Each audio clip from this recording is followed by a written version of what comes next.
आइएगा ध्यान से देखेंगे, प्लास्टर ऑफ पेरिस इसमें लास्ट बचा हुआ है। इससे पहले मैंने और जो बचे हुए हैं इसमें खाने का सोडा, ब्लीचिंग पाउडर, फिटकरी वो सब मैंने करा दिया है। देखेंगे इसकी बात करते हैं प्लास्टर ऑफ पेरिस की। इसका सूत्र क्या है, CaSO4 हाफ H2O, इसका सूत्र है ये। रासायनिक नाम क्या होगा, कैल्शियम सल्फेट होता है। Ca क्या होता है, कैल्शियम, और SO4 को बोलते हैं सल्फेट। तो क्या नाम बन जाएगा इसका, कैल्शियम सल्फेट। बनाने की विधि देखिएगा, जिप्सम को 120 डिग्री सेल्सियस पर गर्म करने पर क्या बनता है, प्लास्टर ऑफ पेरिस बनता है। बात करते हैं जिप्सम की। जिप्सम का सूत्र क्या है देखिएगा, इक्वेशन बताता हूं मैं आपको।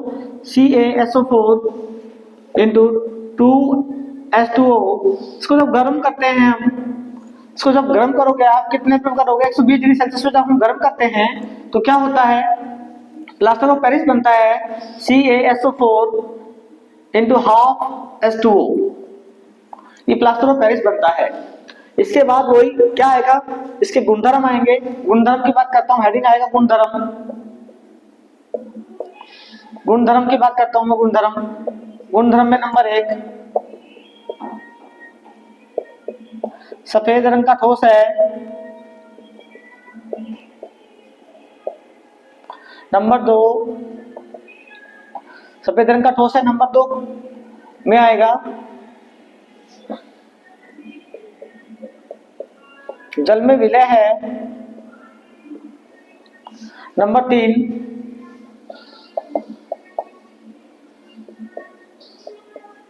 जल से क्रिया करके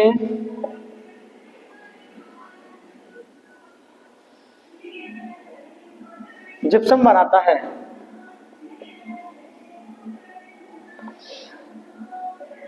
देखिएगा जब प्लास्टर ऑफ पेरिस को की हम जल से क्रिया कराते हैं तो क्या बनता है, जिप्सम का निर्माण होता है। कैसे होगा, ध्यान से देखेंगे, इक्वेशन मैं ही बता देता हूं मैं आपको।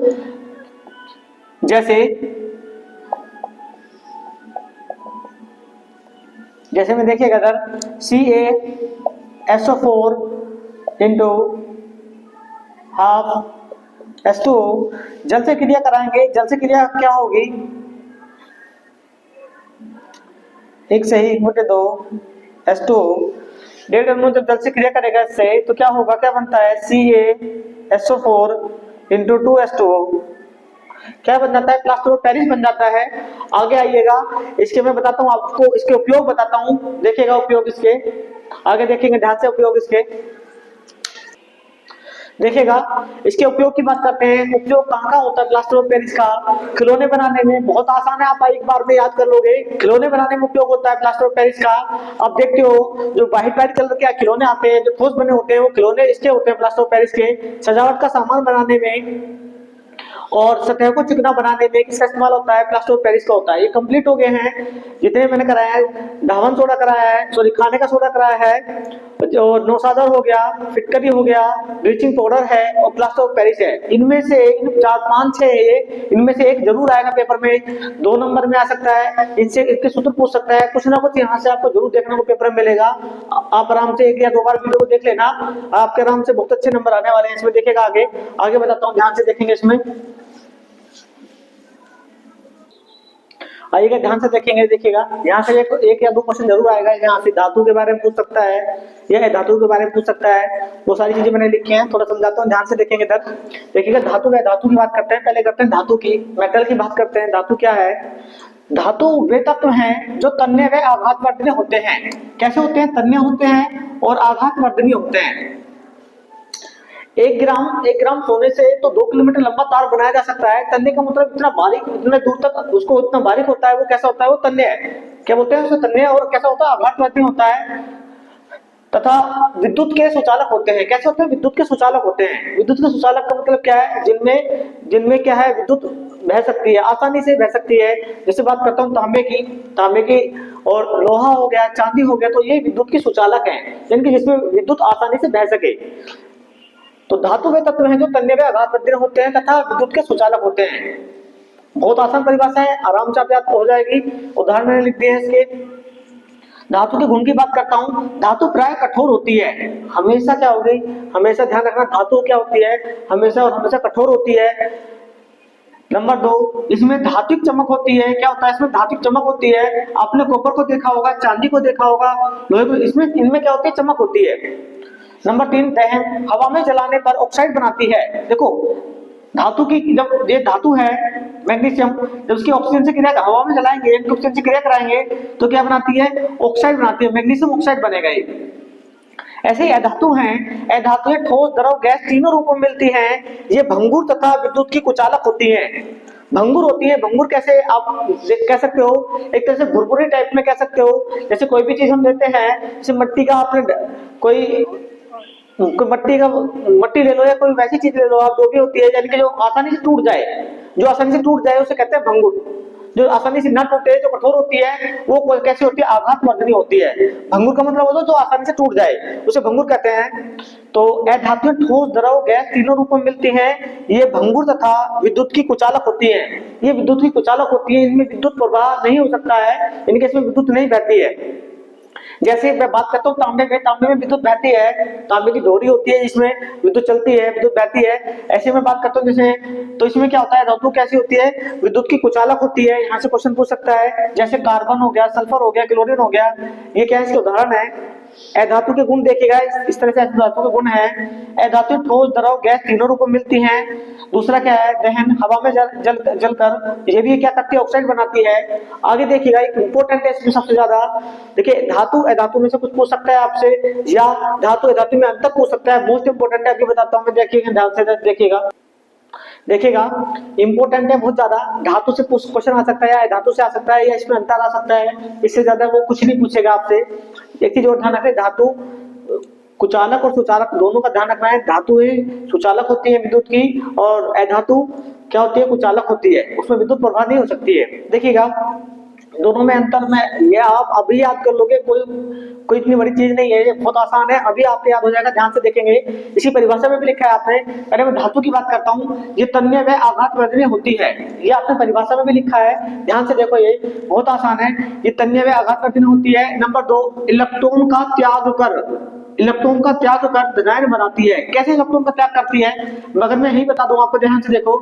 Zn, अगर ये इलेक्ट्रॉन जब त्यागती है, इलेक्ट्रॉन जब त्यागेगी, ये देखिएगा, जब Zn ये इलेक्ट्रॉन त्यागेगी तो क्या होगा, Zn प्लस, और क्या कर देगा, इलेक्ट्रॉन को त्याग देगी इस तरह से।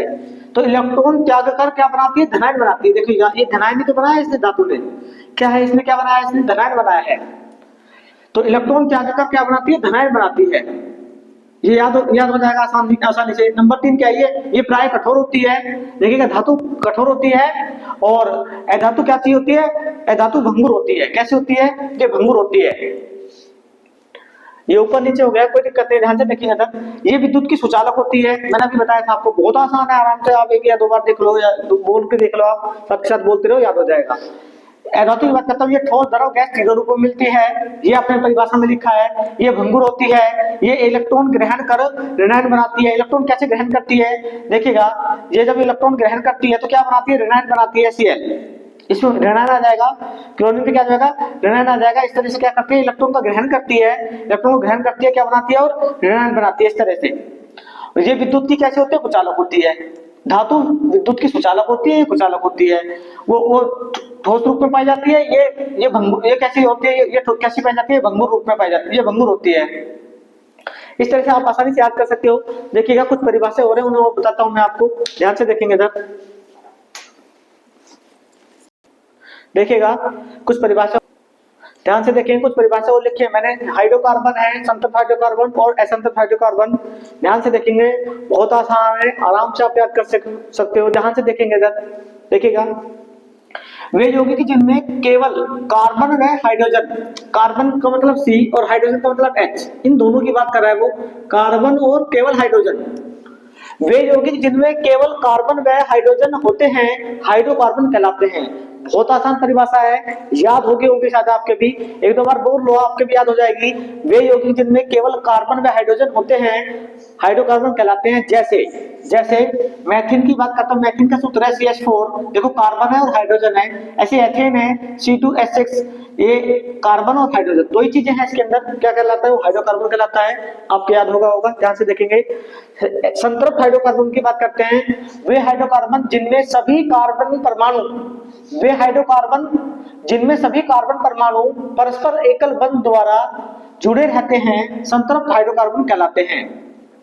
देखो हाइड्रोकार्बन हमने ऊपर पढ़ा है, उस संतृप्त हाइड्रोकार्बन की परिभाषा क्या है? वे हाइड्रोकार्बन जिनमें सभी कार्बन परमाणु परस्पर एकल बंध द्वारा, सिंगल बॉन्ड के द्वारा जुड़े होते हैं, संतृप्त हाइड्रोकार्बन कहलाते हैं। जैसे देखो मैथेन की बात कर रहा हूं, हमने यहाँ मैथेन को देखा था, मैथेन है, ये देखिएगा ये सिंगल बॉन्ड है, सिंगल बॉन्ड है, एकल बंध के द्वारा जुड़े हुए हैं। जैसे एथेन की बात करता हूं मैं, ये सिंगल बॉन्ड से जुड़े हुए हैं, इसी को बोलते हैं संतृप्त हाइड्रोकार्बन।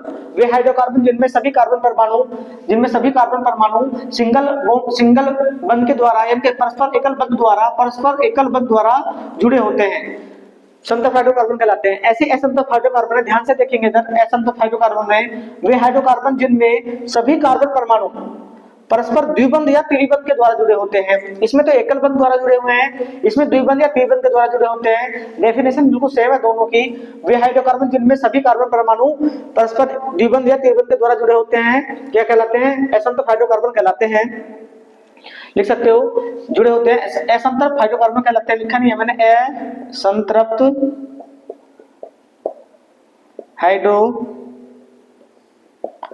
हाइड्रोकार्बन कहलाते हैं। देखिएगा